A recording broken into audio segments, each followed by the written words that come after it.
মধ্যপ্রাচ্যে আবারও কি যুদ্ধের আঁচ? হঠাৎ কেন লাফিয়ে বাড়ছে তেলের দাম?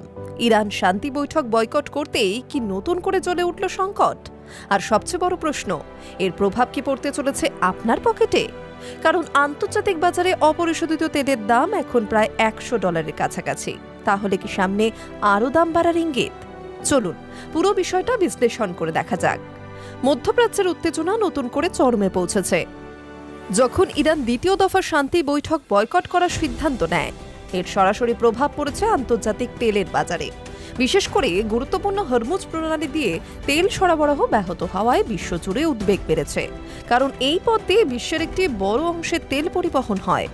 সাম্প্রতিক পরিসংখ্যান বলছে ব্রেন্ট ক্রুড এর দাম 5% বেশি বেড়ে পৌঁছেছে প্রায় $95। অন্যদিকে ওয়েস্ট টেক্সাস ইন্টারমিডিয়েটের দামও 6% বেশি বৃদ্ধি পেয়েছে। প্রশ্ন উঠছে, এই বৃদ্ধি কি সাময়িক, নাকি সামনে আরও বড় ধাক্কা অপেক্ষা করছে? বিশেষজ্ঞদের আশঙ্কা, খুব শীঘ্রই তেলের দাম ব্যারেল পিছু $100 পেরিয়ে যেতে পারে।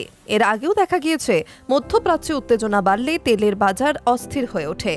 গত মাসে যুদ্ধ পরিস্থিতির কারণে তেলের দাম $110 ছাড়িয়ে গিয়েছিল। তবে সাময়িক যুদ্ধবিরতি এবং হরমুজ প্রণালী আংশিক খোলার ফলে দাম কিছুটা কমে।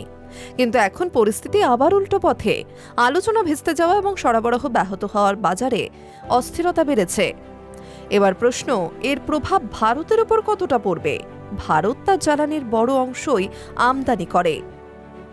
ফলে আন্তর্জাতিক বাজারে দাম বাড়লেই সরাসরি চাপ পড়ে দেশের অর্থনীতিতে। তেলের দাম বাড়লে পেট্রোল ও ডিজেলের দামও বাড়তে পারে। আর তার প্রভাব, পরিবহন খরচ বাড়বে, বিমান ভাড়া বাড়বে, তার সঙ্গে পণ্য পরিবহন ব্যয়বহুল হবে। শুধু পরিবহনও নয়, রং, টায়ার, রাসায়নিক শিল্প সহ একাধিক ক্ষেত্রেও এর প্রভাব পড়বে। উৎপাদন খরচ বাড়লে সংস্থাগুলির সেই চাপ শেষ পর্যন্ত সাধারণ মানুষের উপরই চাপাবে। ফলে প্রশ্ন উঠছে, মুদ্রাস্ফীতি কি আবারও বাড়তে চলেছে? নিত্য প্রয়োজনীয় জিনিসের দাম কি আবার ঊর্ধ্বমুখী হবে?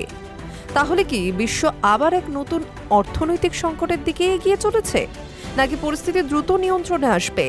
ইরানের সিদ্ধান্ত এবং হরমুজের পরিস্থিতি, এই দুইয়ের উপরই নির্ভর করছে তেলের বাজারের ভবিষ্যৎ।